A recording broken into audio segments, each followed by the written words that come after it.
Voilà, bonjour frères et sœurs. Voilà, et encore une petite exhortation matinale, voilà, pour nous encourager pendant toute cette journée, pour nous encourager par rapport, voilà, à ce que tout à chacun, voilà, peut vivre. La marche chrétienne n'est pas facile, la marche chrétienne est remplie d'embûches. Alors, je vais encore vous partager un chant que j'ai reçu cette nuit où je chantais. En fait, il y avait une foule et je chantais ce chant. Alors, le chant faisait: laisse-moi rentrer dans ta présence, dans tes bras d'amour. Laisse-moi rentrer dans ta présence, dans tes bras d'amour. Laisse-moi rentrer dans ta présence, dans tes bras d'amour. Et c'était magnifique, frères, sœurs. C'était magnifique. Vous pouvez aussi le chanter chez vous, louer le Seigneur. C'est un chant qui vient du ciel. Et voilà, ce matin, j'avais à cœur de vous encourager particulièrement sur l'esclavage. Voilà, l'esclavage. Pourquoi l'esclavage? Parce que justement, pour rentrer dans la présence du Seigneur, pour pouvoir expérimenter la présence du Seigneur, bien entendu, nous devons être libres. Mais aujourd'hui, nous pouvons observer, nous pouvons voir beaucoup de chrétiens qui se disent libres, mais qui malheureusement ne le sont pas. Ne le sont pas parce qu'il y a un péché qui n'ont pas abandonné, ne le sont pas parce qu'il y a encore des faiblesses, ne le sont pas parce que ils ne veillent pas assez, et bien entendu, ils sont encore esclaves. Voilà. Et nous allons prendre donc du coup un passage dans Galates 5 à partir du verset 1. C'est pour la liberté que Machia nous a rendus libres. Demeurez donc fermes et ne soyez pas de nouveau pris au piège par le joug de l'esclavage. Voilà. C'est pour la liberté. Et il dit après, demeurez donc ferme. Voilà. Aujourd'hui, le problème de cette génération, la génération chrétienne d'aujourd'hui, c'est demeurer ferme. Voilà.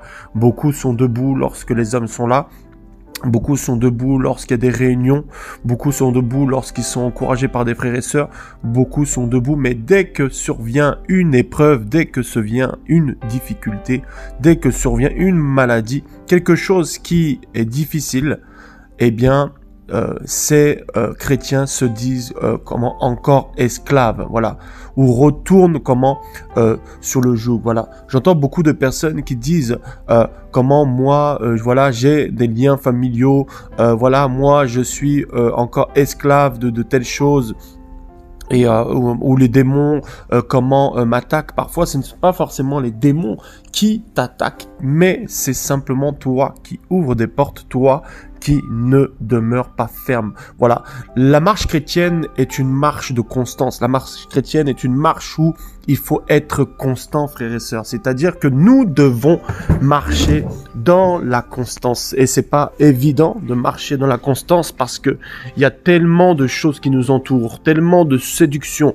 Le monde est rempli de péchés. Le monde est rempli d'impudicité. Le monde est rempli de moqueurs. Et nous devons, frères, sœurs, rester fermes, demeurer debout, malgré tout, ne pas se compromettre pour ne pas louper le ciel, parce que beaucoup, dans leur marche vers le ciel, parce que nous courons vers le ciel, se sont arrêtés entre-temps, se sont arrêtés parce que il y a eu une difficulté, il y a eu un passage difficile de leur vie, quelque chose qui n'ont pas réussi à surmonter parce que à ce moment-là, ils ne se sont pas appuyés sur le Seigneur. Et frères, sœurs, si tu t'appuies sur le Seigneur lorsque tu as des épreuves, si tu t'appuies sur le Seigneur lorsque tu es fatigué, épuisé, eh bien, tu vas garder cette liberté, tu vas garder cette constance, parce que la liberté, en fait, nous l'avons en Machia, nous l'avons reçue parce qu'il a été à la croix pour nous, parce qu'il a été à la croix pour tout à chacun. Malheureusement, beaucoup de personnes donnent cette liberté au diable, tout simplement. Donnent cette liberté à l'ennemi. Voyez? Parce que le Seigneur est bon, parce que le Seigneur est amour, beaucoup vivent dans le péché en se disant: le Seigneur va me pardonner. Et comment veux-tu, frère, sœur, rentrer dans la présence du Seigneur? Et vous voyez, j'ai été dans cette période où je soupirais après la présence du Seigneur. Je disais, mais Seigneur, je ne ressens plus ta présence, tout ça, parce que j'avais beaucoup de travail, beaucoup de boulot. Et je mangeais avec mes collègues, comme tout ça, à l'extérieur et tout. Et je n'étais pas suffisamment à la maison, dans la méditation, dans la prière. Et je me suis remis en question, j'ai dit, mais Seigneur, il faut que là, je médite plus, il faut que je prie plus. Parfois, nous pouvons être si facilement aspirés par les choses extérieures, si facilement aspirés par nos collègues de travail, si facilement aspirés par nos familles, par, en fait, les appels extérieurs. Que tu sois enseignant, que tu sois prophète, apôtre, que tu sois juste chrétien, en fait, simplement, peu importe l'appel, tu peux être si facilement aspiré. Et on vient, sans que tu le saches, avec la distraction, avec ces choses-là, on te sort de la présence du Seigneur. Et c'est le moment, c'est le temps. Toi qui as quitté la présence du Seigneur, toi qui était éloigné du Seigneur, c'est le temps de revenir dans la présence du Seigneur. N'est-ce pas que tu soupires? N'est-ce pas que tu vois que les choses de ce monde ne peuvent te combler? Les choses du monde ne peuvent pas te combler. Les choses de ce monde ne peuvent pas te remplir. Les choses de ce monde ne peuvent pas te rendre joyeux. Les choses de ce monde ne peuvent pas te donner la paix. Lui seul peut te donner la paix. Lui seul peut te donner la joie. Lui seul peut te combler. Parce que tu vas voir, tu vas te combler par les choses de ce monde. 1 jour, 2 jours, 3 jours, 4 jours. Et puis après, tu vas te lasser. Parce qu'on se lasse du monde. Les chrétiens se lassent du monde parce que ce n'est pas notre environnement naturel.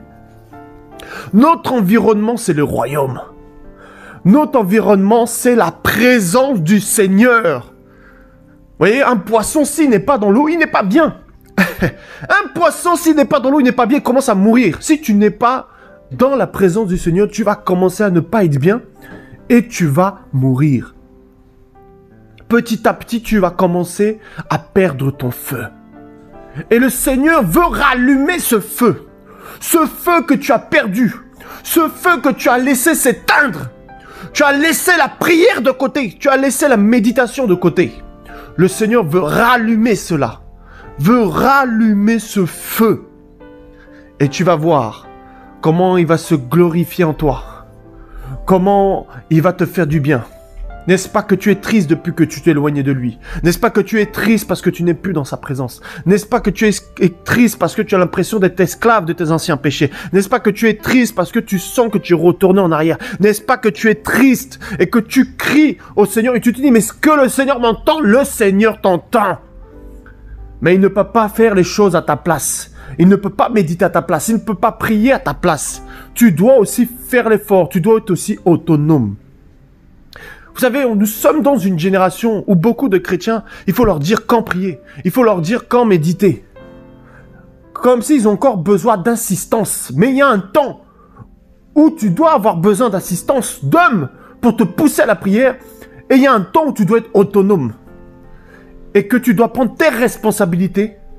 Et les responsabilités que le Seigneur t'a données.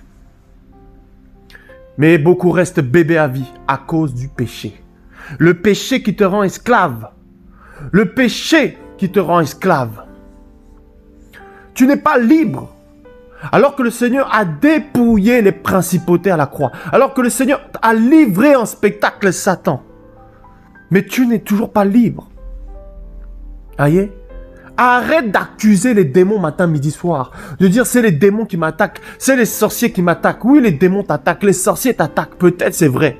Mais si tu restes dans la fermeté, si tu restes dans la sainteté, ces démons, ces sorciers ne peuvent pas t'atteindre. Oh, alléluia. Ils ne peuvent pas. Parce que tu es dans les lieux célestes en Machia. Et là-haut, là, personne ne peut aller là-bas. À part celui qui est enfant du Seigneur. Parce que le Seigneur a transféré ton esprit au ciel lors de la nouvelle naissance. Qui peut t'atteindre? Tu es une femme d'Élohim. Tu es un homme d'Élohim. Tu es un guerrier d'Élohim.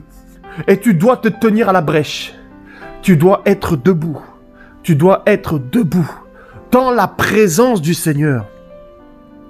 Dans la présence du Seigneur. Alors, lève-toi.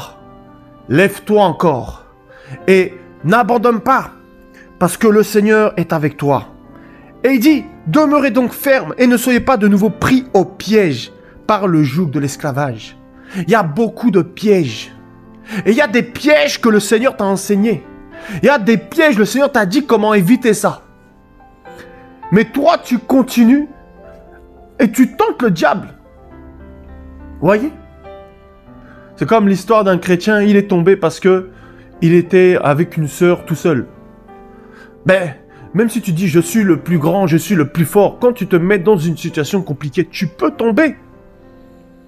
Donc, il faut éviter de se mettre aussi dans des situations compliquées. Parce que tu peux tomber. Voyez? Et tu peux être de nouveau pris au piège.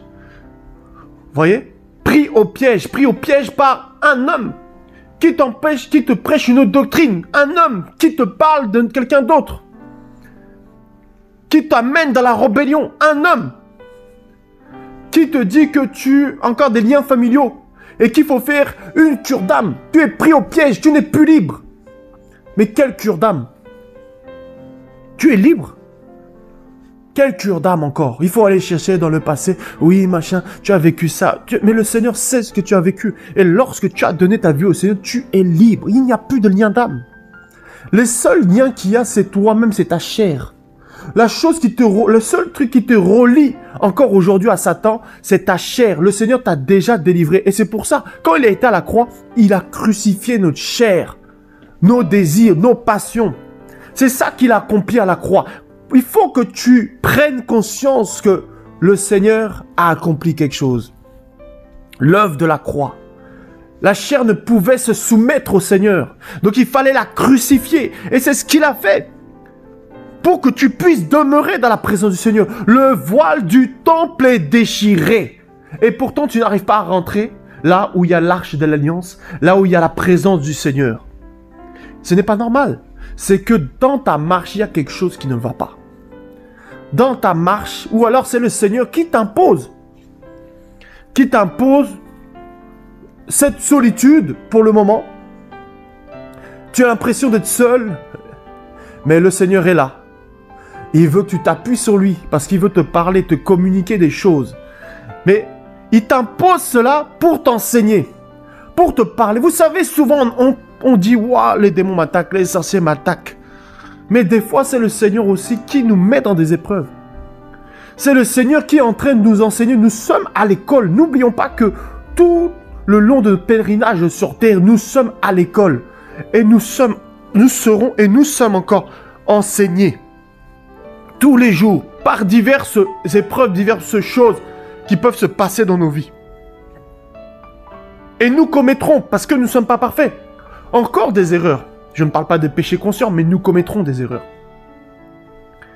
Parce que jusqu'à notre mort, jusqu'à ce que le Seigneur vienne nous chercher, il va te rendre parfait, il va te perfectionner. Le perfectionnement des saints. Il va te rendre parfait, pur, pour que ta robe soit pure, blanche et sans tache. Pour que tu puisses aller au ciel. Il va faire cela. Et il va se glorifier dans ta vie. C'est pour ça, ne baisse pas les bras. Toi qui es éloigné de la présence du Seigneur. Ne baisse pas les bras. Parce que le Seigneur entend ton cri. Entend ta voix. Lorsque tu cries, lorsque tu pleures, tu gémis dans le secret. Il entend. Il attend juste une seule chose. C'est que tu reviennes réellement au premier amour. Réellement à ce premier amour que tu as perdu. Regarde comment ta Bible prend la poussière. Regarde comment tu t'es laissé aller à la distraction. Analyse ta marche.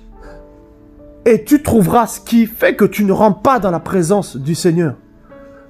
Rappelle-toi les jours où tu étais dans la joie. Tu étais là dans la présence du Seigneur. Tu louais le Seigneur tous les jours avec ton piano, ta guitare. Tu étais tellement bien. Tu chantais tout le temps sous la douche, partout tu chantais. Et il y a quelque chose qui, dans ta marche, à un moment donné, t'a coupé de la présence du Seigneur. Il y a quelque chose qui t'a freiné. Il y a quelque chose qui t'a ralenti jusqu'à t'arrêter. Et le Seigneur veut que tu retournes dans sa présence. Retourne dans sa présence. S'il faut, prendre une semaine de jeûne. Fais un jeûne à sec, je ne sais pas. Laisse-toi conduire par le Saint-Esprit. Et retourne dans sa présence. Et tu vas voir comment le Seigneur va te faire du bien. Il va te rafraîchir. Il va renouveler tes pensées. Il va renouveler ton intelligence. Il va renouveler ton amour que tu as pour lui. Ta soif. Tu vas voir, plus tu vas méditer, plus tu vas avoir soif. Et tu vas sentir que ces liens, ces chaînes que tu avais de l'esclavage, petit à petit vont partir. Si tu n'as pas le Seigneur de ta vie, tu ne peux rien accomplir. Parce que c'est celui qui s'accroche au sceptre qui produit des fruits. Tu ne peux rien produire. Tu ne peux produire aucun fruit dans ta vie si tu ne t'accroches pas à lui. Et tu le sais. Et tu as essayé plusieurs fois de faire les choses sans lui. Tu vois que ça ne marche pas. Tu vois que ça ne marche pas. Mais tu continues à faire les choses sans lui. À partir d'aujourd'hui, fais les choses avec lui. À partir d'aujourd'hui, confie-lui tes projets. À partir d'aujourd'hui, fais les choses avec lui. Et tu vas voir comment le Seigneur va se glorifier. Tu vas voir comment le Seigneur va te relever, te remplir davantage. Et ma prière est que là où l'ennemi a voulu éteindre ce feu dans ta vie, là où l'ennemi a voulu éteindre ce feu, que maintenant, au moment où je parle, que ce feu se rallume. Au nom puissant de Yeshua, que l'onction du Saint-Esprit vienne sur toi et te restaure complètement. Et te renouvelle. Et que l'onction du Saint-Esprit vienne chasser les esprits impurs, les démons impurs. Et que tu vomisses tout cela. Et que le feu du Saint-Esprit, maintenant, vienne sur toi. Et que tu sois restauré, guéri. Et que tu retrouves la paix. Oui, que tu retrouves la paix. Yeshua t'aime. Yeshua t'aime. Et il n'abandonne pas ses enfants comme ça. Il n'abandonne pas ses enfants comme ça. Il t'aime.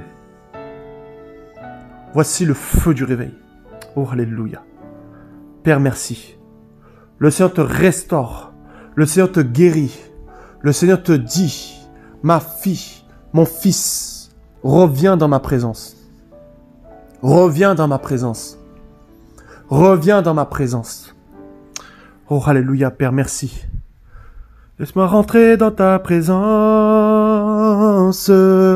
dans tes bras d'amour. Laisse-moi rentrer dans ta présence, Yahweh, dans tes bras d'amour.